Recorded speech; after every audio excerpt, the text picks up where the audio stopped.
ಸರ್ಕಾರದ ಮಹತ್ವಾಕಾಂಕ್ಷಿ ಯೋಜನೆ ಬಿಡದಿ ಟೌನ್ಶಿಪ್ ವಿರೋಧಿಸಿ ಜೆಡಿಎಸ್ ಪಾದಯಾತ್ರೆ ಘೋಷಣೆ ಮಾಡಿ ಮುಂದೂಡಿಕೆ ಮಾಡಿತ್ತು. ಆದರೆ ಇದೀಗ ಬಿಡದಿ ವಿಚಾರ ಮತ್ತೆ ಮುನ್ನೆಲೆಗೆ ಬಂದಿದೆ. ಜೆಡಿಎಸ್ ಬಿಡದಿ ವಿಚಾರವಾಗಿ ಪಾದಯಾತ್ರೆಯ ದಿನಾಂಕ ಘೋಷಣೆ ಮಾಡಿದೆ. ಈ ಮೂಲಕ ಸರ್ಕಾರವನ್ನ ಇಕ್ಕಟ್ಟಿಗೆ ಸಿಲುಕಿಸಲು ಜೆಡಿಎಸ್ ಹೊರಟಿದ್ದು ಸರ್ಕಾರದ ನಿದ್ದೆಗೆಡಿಸಿದೆ. ದೋಸ್ತಿ ನಡುವೆ ಮತ್ತೆ ಪಾದಯಾತ್ರೆ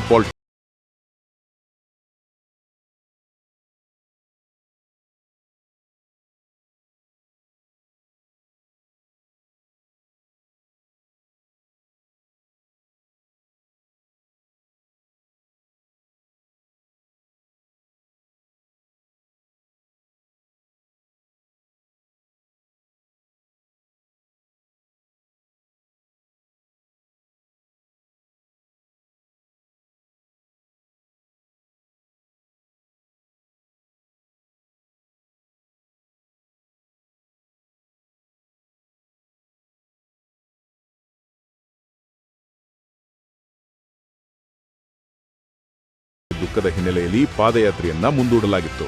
ಆದರೆ ಈಗ ಆಗಸ್ಟ್ 9ರಿಂದ 11ರವರೆಗೆ 3 ದಿನಗಳ ಕಾಲ ಪಾದಯಾತ್ರೆ ನಡೆಸಲು ನಿರ್ಧರಿಸಲಾಗಿದೆ. ಪಾದಯಾತ್ರೆಯಲ್ಲಿ ಎಸ್ಡಿಡಿ ಮತ್ತು ಎಸ್ಟಿಕೆ ಭಾಗಿಯಾಗಲಿದ್ದು ಜೆಡಿಎಸ್ ಹಾದಿ ಮಾಜಿ ಶಾಸಕರು ಜೊತೆಯಾಗಲಿದ್ದಾರೆ.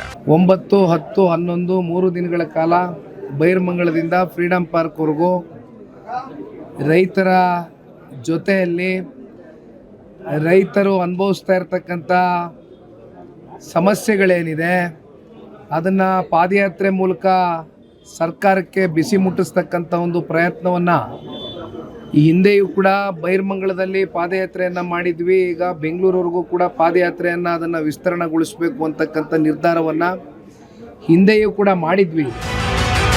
ಜೆಡಿಎಸ್ನವರು ಪಾದಯಾತ್ರೆಗೆ ಮುಂದಾಗಿದ್ರೆ ಇದೇ ವಿಚಾರದಲ್ಲಿ ಮೈತ್ರಿಯಲ್ಲಿ ಗೊಂದಲ ಮುಂದುವರಿದೆ.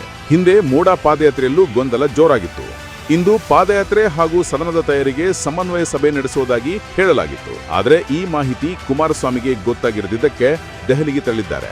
ಆದ್ದರಿಂದ ಇಂದು ನಡೆಯಬೇಕಿದ್ದ ಸಮನ್ವಯ ಸಭೆ ಕೂಡ ರದ್ದಾಗಿದೆ. ಇದರ ನಡುವೆ ಬಿಜೆಪಿ ನಾಯಕರ ಜೊತೆಗೆ ಸಭೆಗೂ ಮುನ್ನವೇ ಜೆಡಿಎಸ್ ಪಾದಯಾತ್ರೆ ಘೋಷಿಸಿದೆ. ಆದರೆ ಈ ಬಗ್ಗೆ ಸ್ಪಷ್ಟನೆ ನೀಡಿದ ವಿಜಯವೇಂದ್ರ, ಬಿಡದಿ ಟೌನ್ಶಿಪ್ ವಿರುದ್ಧ ನಡೆಸಲು ತೀರ್ಮಾನಿಸಿರುವ ಪಾದಯಾತ್ರೆ ಸಂಬಂಧ ಯಾವುದೇ ಗೊಂದಲವಿಲ್ಲ ಅಂತ ಹೇಳಿದ್ದಾರೆ. ಯಾವುದೇ ಕಾರಣಕ್ಕೂ ಪಾದಯಾತ್ರೆಗೆ ಗೊಂದಲಕ್ಕೇನು ಖಂಡಿತ ಅವಕಾಶ ಇಲ್ಲ. ನಾನು ಕೂಡ ಮೊನ್ನೆ ದಿನ ಕುಮಾರಸ್ವಾಮಿ ಅವರಿಗೆ ಮಾತನಾಡಿದ್ದೆ. ಈಗಾಗಲೇ ಮತ್ತೆ ದಿನಾಂಕ ಅವರಿಗಾಗಲೇ ಘೋಷಣೆ ಮಾಡಿದ್ದಾರೆ. ಖಂಡಿತ ಅದು ನಮ್ಮಲ್ಲೇನು ವ್ಯತ್ಯಾಸ ಬರೋದಕ್ಕೆ ಸಾಧ್ಯ ಇಲ್ಲ. ಮಧ್ಯಾಹ್ನ ಬಿಜೆಪಿ ಮತ್ತು ಜೆಡಿಎಸ್ ಒಂದು ಸಭೆಯೂ ಕೂಡ ಕರೆದಿದ್ದೇವೆ.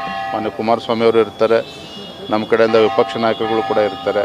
ಸದನದಲ್ಲಿ ಯಾವ ರೀತಿ ನಾವು ಬಿಜೆಪಿ ಮತ್ತು ಜೆಡಿಎಸ್ ಒಟ್ಟಾಗಿ ಹೋಗಬೇಕು ಮತ್ತು ಪಾದಯಾತ್ರೆ ಬಗ್ಗೆ ಚರ್ಚೆ ಮಾಡ್ತೇವೆ. ಗೊಂದಲ ಏನಿದೆ. ಒಟ್ಟಿನಲ್ಲಿ ಬಿಡದಿ ಪಾದಯಾತ್ರೆ ವಿಚಾರವಾಗಿಯೂ ಮೈತ್ರಿಯಲ್ಲಿ ಗೊಂದಲ ಶುರುವಾಗಿದೆ. ಇನ್ನು ಸಮನ್ವಯ ಸಭೆ ನಡೆದಿಲ್ಲ.